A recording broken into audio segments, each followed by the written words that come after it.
που αφήνει τελικά για τον Κασάπη. Η παλιά του Τσάρτα είναι διεκδικήσιμη, αλλά το καταφέρει ο Ζαγοράκης να την κρατήσει για την ΑΕΚ. Ο Λάκης κοντραρίστηκε, παίρνει φάουλ. Σε πολύ καλή θέση για το πόδι του Βασίλη Τσάρτα, το σημείωσε αμέσως ο Ιβάνοφ.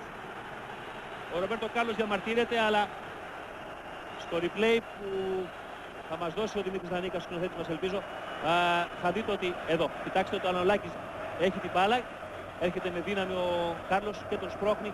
Φάουλ υπέρ της ΑΕΚ στο 5, με τον Τσάρτα να παίρνει θέση απέναντι από τον Κασίγιας, που τον βλέπετε εδώ.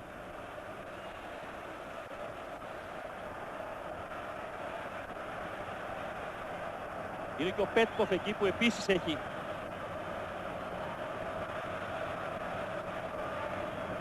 διαπιστωμένη ικανότητα στα φάουλ, αλλά έχω την εντύπωση πως ο Τσάρτας θα επιχειρήσει και αυτό κάνει το σουτ και είναι η μπάλα στο δοκάρι, αλλά έχει στηρίξει ο Ιβάνοφ ότι δεν έδωσε την εντολή να εκτελεστεί. Ο Τσάρτας λοιπόν θα πάρει και κάρτα, διότι εκτέλεσε το φάουλ, δεν αρέσει την εξέδρα αλλά είναι σωστό, εκτέλεσε το φάουλ χωρίς την εντολή του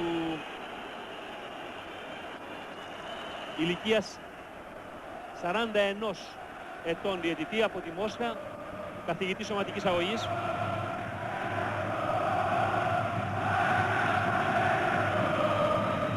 Τώρα το τείχος έχει ερθιλίου και μπροστά, αυτή τη φορά είναι στα δίχτυα.